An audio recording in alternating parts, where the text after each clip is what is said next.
por una nueva sesión de seguimiento. Vamos a analizar como cada semana el mercado, donde tenemos un impresionante mercado americano una semana más. A ver, para esto.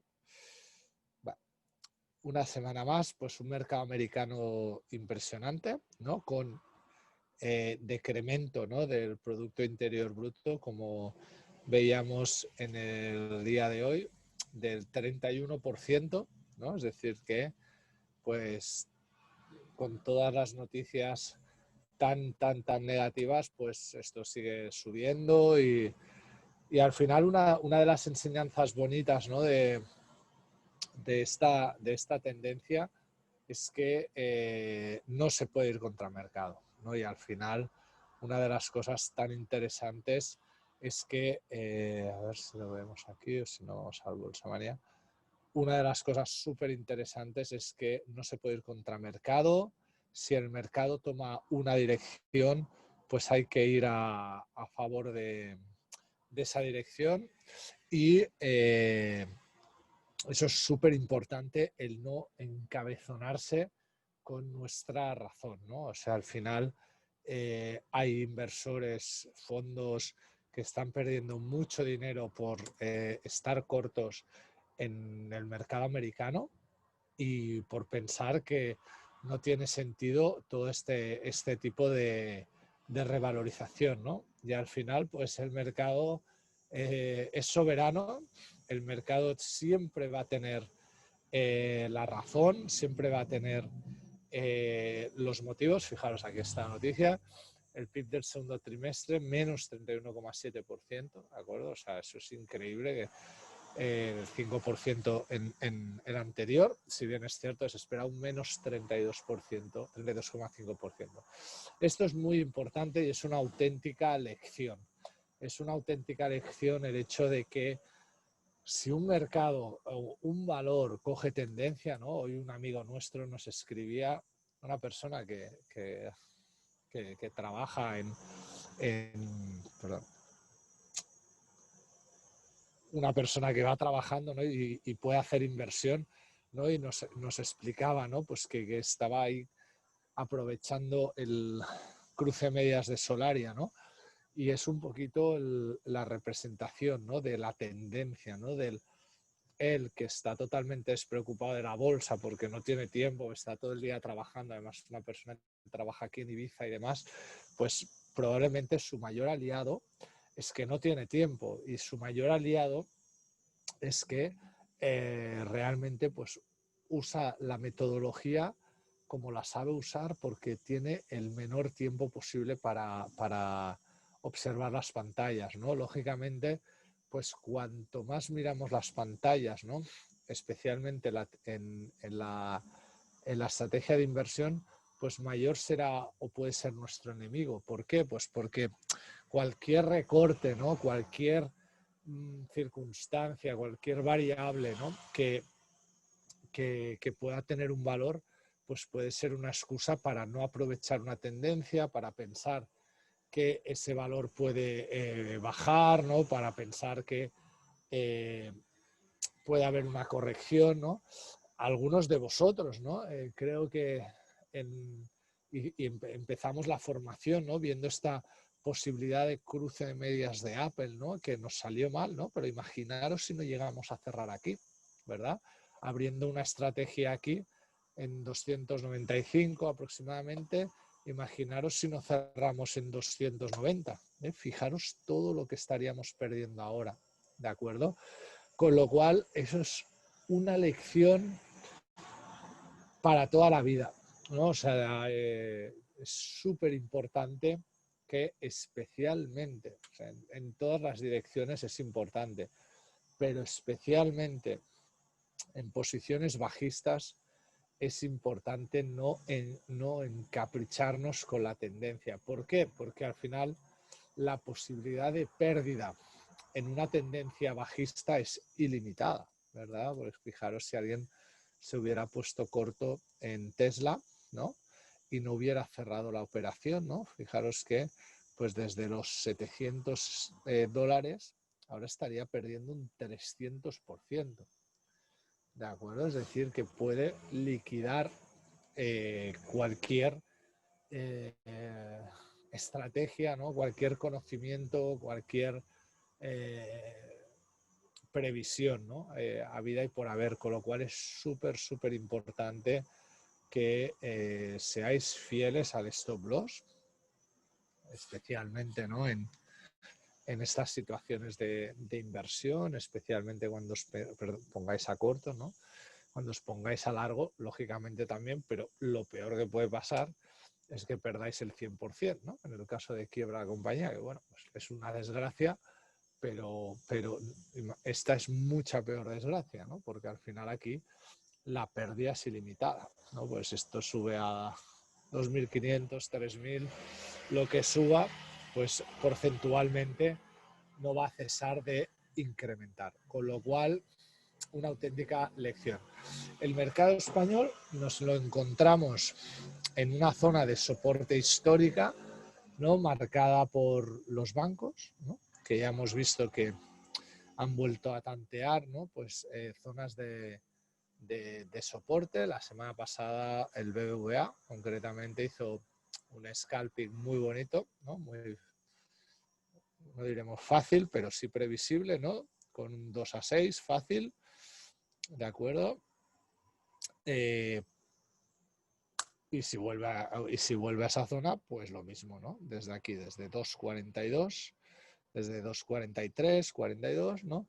Pues por ser una blue chip, ¿no? Pues siempre pues, les exigimos un poquito menos. Tantas veces se acerque a esa zona, pues tantas veces como todo este tipo de valores, Santander, BBVA, ¿no? Pues puede dar las posibilidades, ¿no? Valores muy líquidos, soporte muy marcado, clarísimamente marcado, ¿de acuerdo? Y ir aprovechando, ¿no? Al final ir rotando el capital, ir moviéndolo y ir aprovechando esos rebotes, ¿no? en un mercado de total incertidumbre, ¿no? Interesante. Interesante la situación, por ejemplo, de eDreams, ¿no? No como valor ya solo en cuestión, ¿no? Sino como situación de ir reteniendo las cosas, ¿no? Hoy eDreams, que no haya leído la expansión, habrá leído que el Banco Santander, los analistas, le hacen un análisis, ¿no? de posible, ¿no? De un valor que es posible OPA, ¿no? En el futuro, ¿no? Bueno, pues ahí puede haber ya un calentón, pero sobre todo lo que es interesante cuando saca los resultados, ¿no? Hoy ha sacado resultados Dreams, por aquí, ¿no? Lo que es interesante ya es que os empecéis a fijar en este tipo de cosas y lógicamente, ¿no? Pues estas son las cosas buenas que tenemos, ¿no? Los que operamos el mercado español versus el mercado americano, ¿no? Que entender o comprender este tipo de cosas, pues lógicamente el mercado americano es un poquito más difícil, ¿no? Y a veces, pues cuesta un poquito más localizarlo, ¿no? Pero bueno, fijaros, ¿no? eDreams pierde 24 millones, ¿no? Entonces se trata de ir leyendo, ¿no? La agencia de viajes registró pérdidas netas de 24 millones, ¿no? En contraste con las ganancias de 9 millones, ¿no? Y entonces, ya de entrada, si seguís el valor, ¿no? Un valor de estos, pues lógicamente ya de entrada nuestra percepción inicial es que una empresa que ganaba 9 millones y pierde 24, ¿no? Pues de entrada nuestra percepción, ¿no? Es que la noticia es negativa, ¿no? Entonces, bueno, de entrada este valor que otras veces, ¿no? Alguien que lo haya seguido, pues se ha comportado de manera muy agresiva los resultados, de entrada no baja, ¿no? Entonces, lo que es interesante, ya, pues ya saca unos resultados, ¿no? Que el mercado no acoge mal, rumores de que en el futuro puede ser comprado, ¿no? Interesante para un posible futuro cruce de medias, no para entrar, que los valores ahora mismo busquéis ¿qué va a pasar si esto sigue así un tiempo, ¿no? Es decir, yo creo que ahora el mercado para futuros cruces de medias, lo que es interesante es las compañías hasta qué nivel van a poder aguantar, ¿no? Y fijaros que sí, bueno, luego el que quiera se lee todo esto, ¿no? Y fijaros, esto es muy interesante, ¿eh? Por si se produce un cruce de medias en el futuro, ¿eh? El grupo cerró el mes de julio con una posición de liquidez de 167 millones de euros, incluidos los 115 millones de euros no utilizados de su línea de crédito. Esto nos asegura una posición sólida tan pronto se reanude la actividad normal, ¿no? ¿Esto qué quiere decir? Lo que es interesante es buscar, ¿no?, en valores, ¿no?, bajo mi punto de vista, lógicamente, pero bajo mi punto de vista lo que es interesante es buscar situaciones, ¿no?, de valores que han estado, a ver si me deja esto, ahí está, que han estado muy penalizados, ¿no? Siempre cogiendo la referencia pre-COVID, ¿no? O pre-crash, ¿no? El pre-crash, el eDreams, perdón, está a 5 euros, ahora mismo está a 2, es decir, que tiene un potencial de rentabilidad del 250% hasta como estaba antes de esta irregularidad en nuestro día a día que estamos viviendo, ¿no?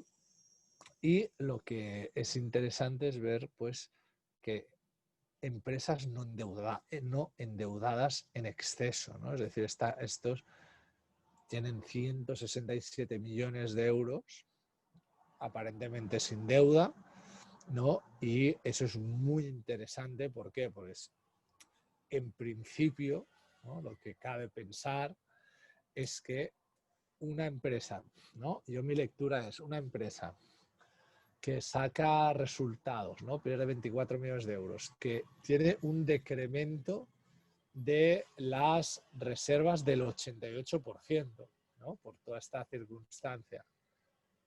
El mercado no lo penaliza, ¿no?, sino que realmente, pues el día que publica resultados con todo este panorama negativo, pues lo bonifica, ¿no?, tiene una reacción positiva. Además, una empresa sin deuda y en principio,